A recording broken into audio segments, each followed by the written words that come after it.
შემეცნებით საგანმანათლებლო პროექტი რადიო კინო მზადდება სტუდია კოცის ბაზაზე.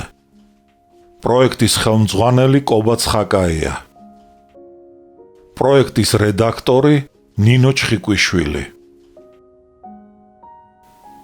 თბილისი 2025 წელი.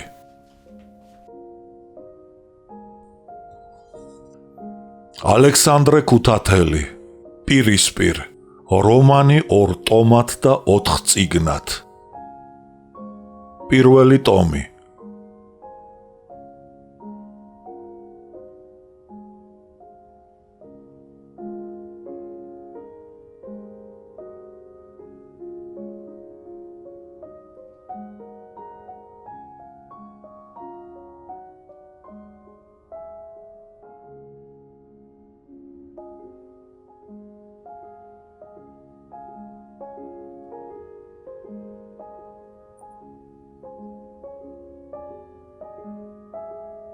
სადილით ცუდი დესერტით.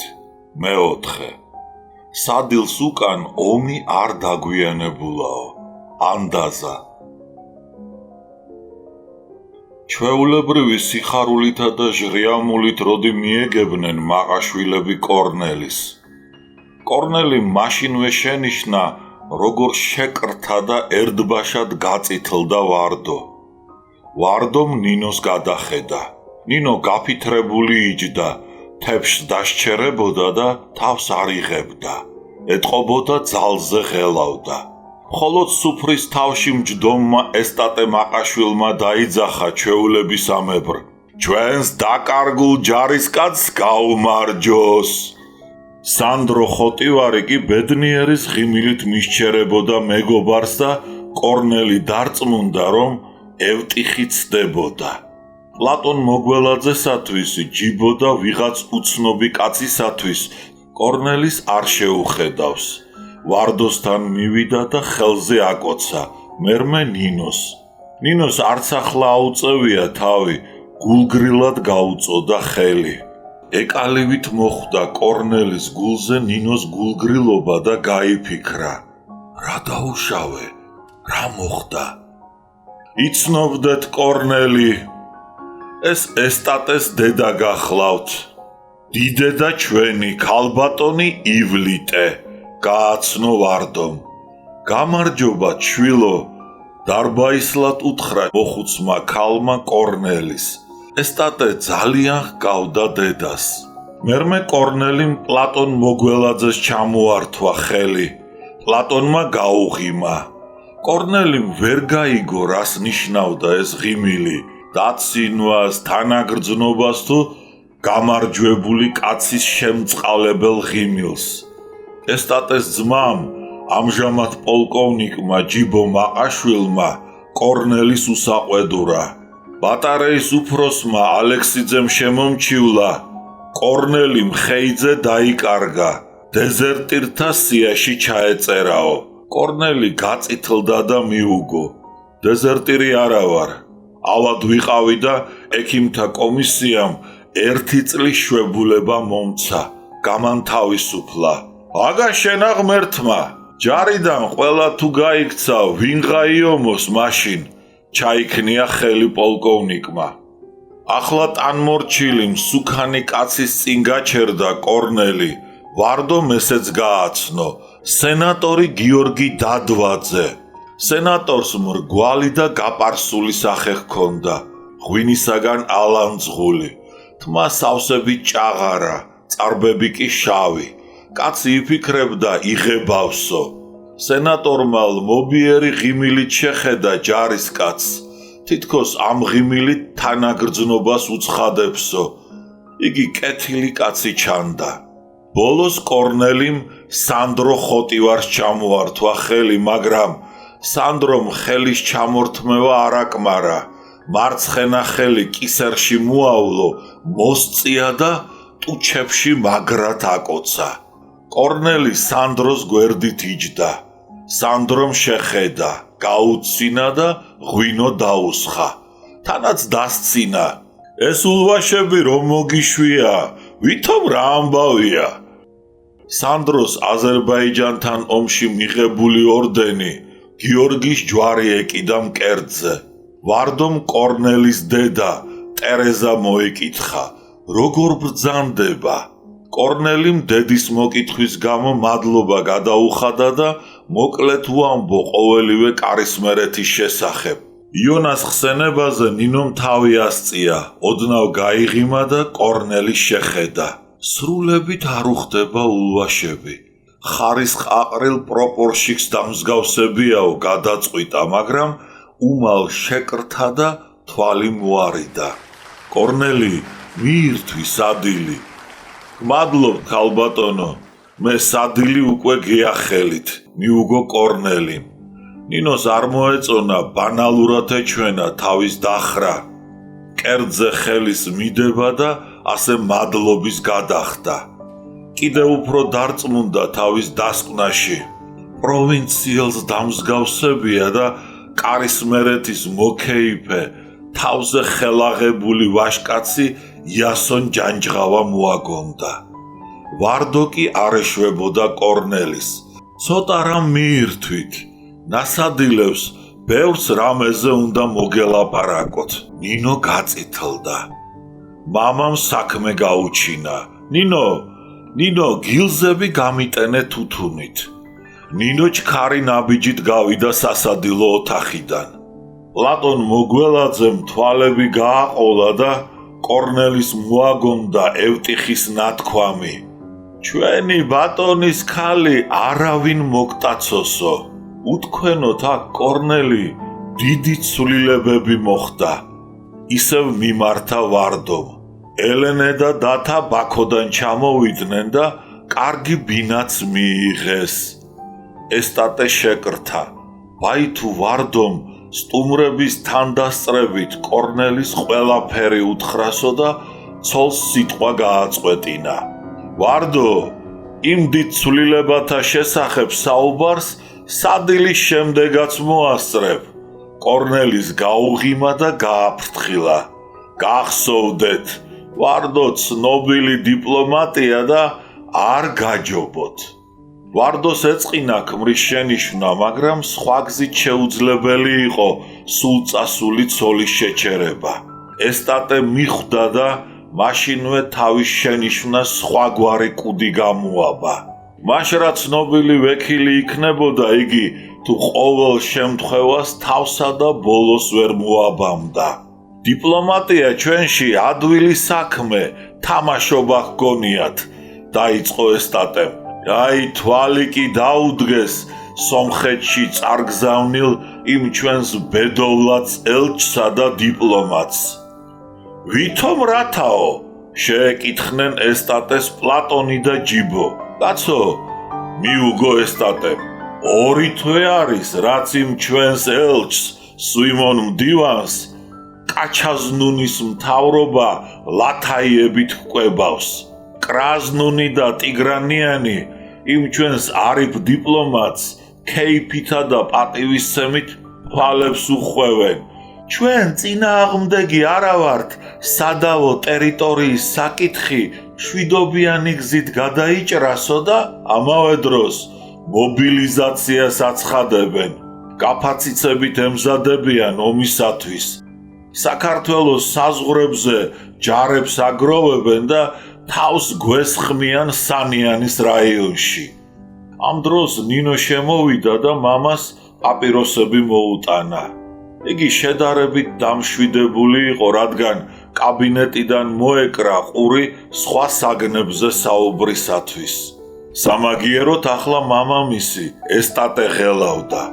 ესტატე ამჟამად სამხედრო სასამართლოს თავმჯდომარედ იყო დანიშნული და სამხედრო საქმეების მცოდნე კაცად მოჰქონდა თავი. კაჩაზნუნის მთავრობა განაგრძო მან, ისე გათავხედდა, რომ ჩვენსა და სომხებს შორის ატეხილი ტერიტორიული დავა ხმალს მიანდო. განა ჩვენ არ შევთავაზეთ მას ტერიტორიული დავა მშვიდობიანი გზით გადაგვეჭრა. 4-ჯერ ჩაგვიშალეს დაშნაკებმა თბილისში მოწვეული სამშვიდობო კონფერენცია. არც ერთხელ არ გამოგზავნეს დელეგატები. ისინი თბილისში მოწვეულ კონფერენციას არ ენდობოდნენ. ეს ჩემთვის გასაგებია. შენიშნა რუსულად სენატორმა გიორგი დადვაძემ და გაიღიმა. ჟილეტი გაისწორა და ოქროს ძეწყვიან საათს დახედა. დადვაძე დიდხანს ცხოვრობდა რუსეთში და რუსული ემარჯვებოდა. ვითომ რათაო? გაუკვირდა ესტატეს. რათა და მიუგო დადვაძემ. ამ კონფერენციაზე აზერბაიჯანის და ჩრდილო კავკასიის მთიელ ხალხთა კავშირის მთავრობათა წარმომადგენლებიც იყვნენ მოწვეული. მით უმეტეს, მერმე რა? ისინი მხარს დაუჭერდნენ საქართველოს დელეგატებს და სომხები გარიყული აღმოჩნდებოდნენ. აგაშენა ღმერთმა, სიმართლისა ეშინიათ. ნიშნის მოგებით დაიძახა ესტატემ. თეთრი ქათქათა მანჟეტები გაისწორა, ხელებით მაგიდას დაეყრდნო, წინ წამოიწია და დადვაძეს მიაშტერდა. ამდენ ხანს გაჩუმებულმა პლატონ მოგველაძემ ვეღარ მოითმინა, თვალები დააბრიალა და კამათში ჩაერთო.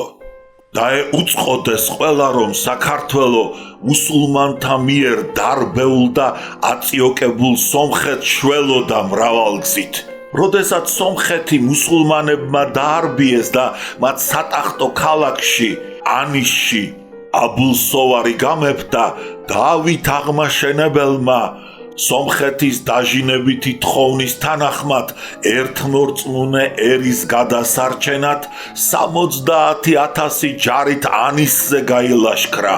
აბულსოვარი სასტიკად დაამარცხა, სომხეთიდან განდევნა და სატახტო ქალაქი ანისი კვლავ სომხებს დაუბრუნა.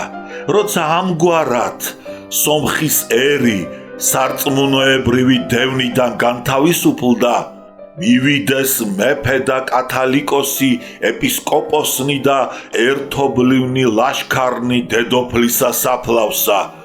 ახლად წესი აუგის და თვითონ მეფემან სამჯერ საფლავთა ჩასძახა. გიხაროდეს შენ დედოფალო, რამე თუ იხსნა ღმერთმან საყდარი შენი ურჯულოთა ხელთაგანო. ქართველი მეფენი დიდად მფარველობდნენ მუსულმანთაგან დევნილ, დარბეულ და ლტოლვილ სომხებს. ასახლებდნენ თავიანთ მიწა-წყალზე და ნუ თუ ახლა მადლობის ნაცვლად სომხები უნდა გვეომებოდნენ. ყველანი სულგანაბულნი უსმენდნენ ოქროპირს, განსაკუთრებით ვარდო და ნინო. და როცა პლატონი დადუმდა, ვარდომ ნინოს რაღაც უჩურჩულა და კორნელი მიხვდა, რომ პლატონ მოგველაძეს მაყაშვილთა ოჯახი სავსებით მოეჯადოებინა და დაეპყრო. შური შეეპარა და პლატონთან კამათი გადასწყვიტა. მაგრამ სანამ კორნელი საკამათოდ გამიზნულ სიტყვას მოიფიქრებდა, პლატონს დადვაძე შეედავა. აშკარად უნდა ითქვას ერთი რამ, არც დაშნაკური და არც მენშევიკური მთავრობა ამჟამად ერთმანეთს არ ენდობიან. ერთსულოვნების და თანხმობის ნაცვლად მენშევიკებმა და დაშნაკებმა ქართველი და სომეხი ხალხი ერთმანეთს გადაჰკიდეს. ამ უთანხმოების გაღვივებას უცხო ძალა, რა თქმა უნდა, ხელს შეუწყობს იმ მიზნით, რომ შემდეგ მთელს კავკასიას დაეპატრონოს. Divide et impera, ეს საუკუნეთა მანძილზე ნაცადი მისი პოლიტიკაა. სხვათა შორის, იცით თუ არა თქვენ ახალი ამბავი, გეგეჭკორმა უორდროპს განუცხადა, რომ ქართული ჯარი მუდამ იქნება ინგლისის სარდლობის განკარგულებაში, კერძოდ ამიერკავკასიაში წესრიგის დაცვის საქმეშიო. ჯერ იყო და თურქეთის წინაშე დავიჩოქეთ, მერმე გერმანიისა, ახლა კი ინგლისისა და ვინიცის კიდევ ვის წინაშე არ მოგვიხდება მუხლ მოდრეკა და დამცირება. ესეც ჩვენი დამოუკიდებელი რესპუბლიკა. დროში არჩია და ჩაურთო კორნელიმ. როგორც ჩანს, თქვენზე დიდი გავლენა მოუხდენია იონას. წყენით შენიშნა ესტატემ. დედვაძე შეხედა, მასთან კამათი დააპირა, მაგრამ მოულოდნელად ნინომ წამოიძახა. კორნელი, თქვენ კარისმერეთელ პროპაგანდისტს დამსგავსები ხართ. ამ სიტყვებზე ყველას გაეცინა და კორნელი აილეწა. ნინო მიხვდა, უშნოთ რომ წამოაყრანტალა და კორნელი შეეხვეწა. არ კი გეწყინოთ, მაგრამ გვიანღა იყო. ამაზე უფრო განა, ვინმე აწყენინებდა ამ პარტავან ჭაბუკს. კორნელი მაშინვე მოუჭირა.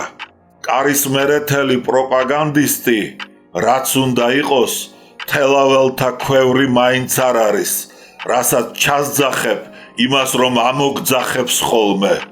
თქვენ ძალზე მწარე ენა გქონიათ, წყენით შენიშნა ვარდომ. თვალი თვალისაწილ და კბილი კბილისაწილო ნათქვამია ქალბატონო. დედვაძე კორნელისაკენ მიბრუნდა და ისეთი სახე მიიღო, თითქოს არავითარ ყურადღებას არ აქცევდა მასა და მაყაშვილთა ქალებს შორის ჩამოვარდნილ შედავებას. ბრაზისაგან ალეწილ ჭაბუკს ლმობიერად უთხრა. თქვენი შენიშვნა ჟორდანიას რამიშვილისა და გეგეჭკორის პოლიტიკის შესახებ მართებულია. მუდამ ვამბობდი და ახლაც ვიმეორებ, რომ საქართველოს უცხო ძალის წინაშე მუხლდრეკა უბედურება შეამთხვევს. სენატორი მენშევიკურ პარტიაში გაჩენილ ოპოზიციას მეთაურობდა. ოპოზიციონერთა ფრაქციას სცემდა თავის გაზეთს, სხივს. ისინი მოითხოვდნენ ბოლშევიკებთან შეთანხმებას და საბჭოთა რუსეთთან კავშირს. კორნელის უხაროდა მისი და დადვაძის მოსაზრება, რომ ერთმანეთს დაემთხვა. ნინოს და მის მშობლებს უკმეხად რომ უპასუხა და უსიამოვნება ჩამოაგდო, ეს კი სწყინდა. მაგრამ კამათი მეტად საჭირბოროტო საკითხს შეეხებოდა. მან დამსწრეთა მთელი ყურადღება მიიპყრო და უსიამოვნება თავისთავად იქნა მივიწყებული. უცხო ძალის გარეშე საქართველოს დღეს რა გამოსავალი გააჩნია? ჰკითხა ესტატემ დადვაძეს. საქართველოს ხსნა რუსეთისა და საქართველოს დემოკრატიის ერთობაშია, მიუგო დადვაძემ. შენ მუდამ რუსოფილი იყავი, ჩაიქნია ხელი ესტატემ. არა რუსოფილი, არამედ საღად მოაზროვნე ქართველი ვარ. გაიგეთ ადამიანებო, დარწმუნებით განაცხადა დადვაძემ. უცხო ძალას, ყოფილი მეფის რუსეთის ხელისუფლებას ჩვენში ყოველთვის პირადი ინტერესები ამოქმედებდა. ახლა მდგომარეობა შეიცვალა. რუსეთის ყოფილი იმპერიის ფარგლებში შემავალი ერების რევოლუციური დემოკრატია საერთო ინტერესით ხელმძღვანელობს და იმის მიხედვით გადაწყვეტს თავის ბედიხბალს. საბჭოთა ხელისუფლება მიანიჭა რუსეთის ხალხს ისეთი თავისუფლება, რომლის მსგავს ვერავინ მას ვერ მისცემდა. გაუბედავად ჩაურთო კორნელიმ. როგორ არ მოგწყინდათ თქვენ ეგ რევოლუციური ფრაზეოლოგია, გაუკვირდა ესტატეს. მაშ მიდით და პასუხი აგეთ ინგლისის წინაშე, რომელიც საქართველოში შემოდის ახლა როგორც დამარცხებული გერმანიის მოკავშირე ქვეყანაში. ნიშნის მოგებით განაცხადა დადვაძემ. ეს ჩვენთვის მართლაც დიდი უბედურებაა, დიდი უბედურება. თავი ჩაჰკიდა და მწუხარედ განაცხადა პლატონმა. სრულიად არ მოველოდი ასეთ სიურპრიზს. ვერ ურიგდებოდა ესტატე მის მიერ აჩემებული ფალავნის, გერმანიის წაქცევას, სასტიკ დამარცხებას. ამ დროს სადილით დამთავრდა. შურამ სუფრა აალაგა და სტუმარ მასპინძლები დესერტის მოლოდინში იყვნენ, მაგრამ დადვაძის მიერ ნათქვამი ისე მოეჩვენათ, როგორც ამ კარგი სუფრისა და ჩინებული კახური ღვინის შემდეგ თხლენარევი ღვინო და ძიმწარი. ორიენტაციების ცვლას ჩვეული ესტატე იხტიბარს არ იტეხდა. არა მგონია ინგლისმა ჩვენს მიმართ შურის ძიებით იხელმძღვანელოს. ინგლისსა და საქართველოს საერთო ინტერესები გაგვაჩნია. რა საერთო ინტერესი? ჰკითხა დადვაძემ.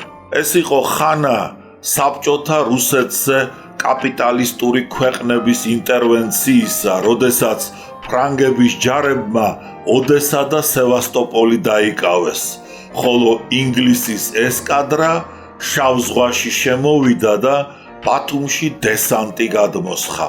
ბათუმის ოლქის გენერალ-გუბერნატორად ინგლისელი ოფიცერი გენერალი კუკ კოლისი დაინიშნა.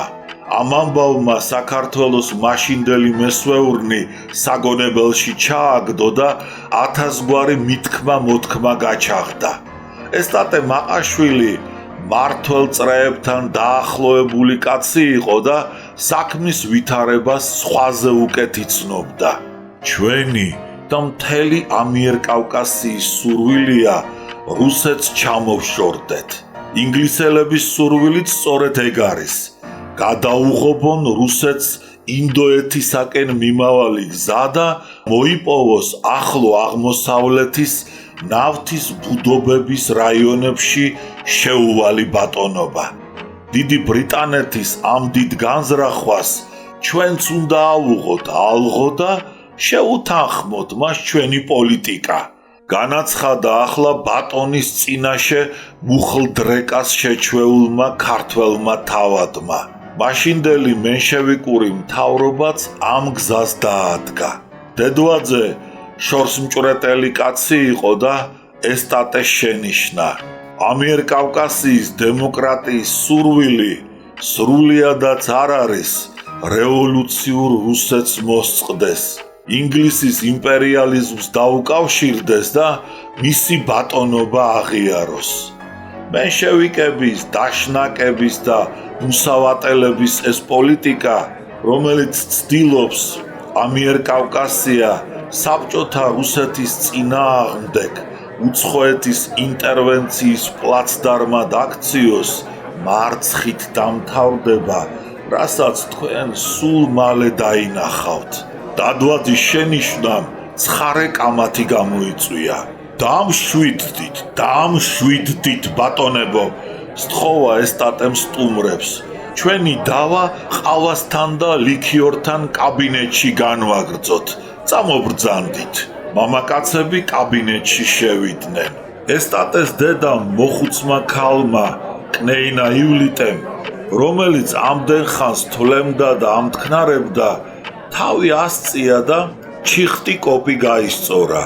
ირანელ ქალთა მაგვარი, ხშირი და ნახშირისფერი შეერთებული წარბები ახარა.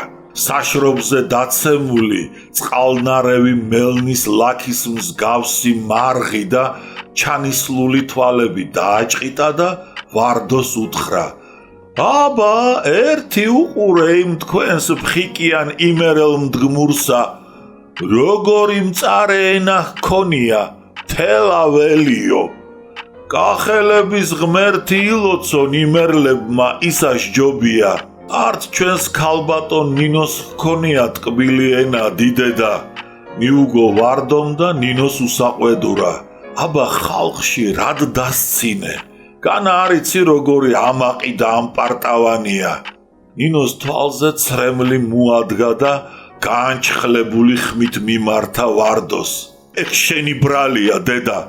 განა შენ არ მიჩურჩულე, კარისმერეთელ პროპაგანდისტს დამსგავსებიაო. ეგ რა პასუხია? მე ერთი საიდუმლო მithქვამ შენთვის, მაგრამ ქვეყანას კი არ უნდა შეატყობინო. ხო და მე წამომწდა, იმიტომ რომ თქვენ ყველანი მაძულებთ კორნელის, რა დაგიშავათ არ ვიცი. განა შენთვის არაფერს ნიშნავს, რომ იგი ბოლშევიკებს დაუმეგობრდა. რა ქვია? მახათაძეს. ნუ თუ არ გესმის, რომ ბოლშევიკი და დეზერტირი არ შეიძლება იყოს ჩვენი სიძე, ვერ შემოუშვებთ ჩვენს ოჯახში. ამ დროს მამაკაცები ესტატეს კაბინეტში საქართველოს ბეთ იღბალზე კამათს განაგრძობდნენ.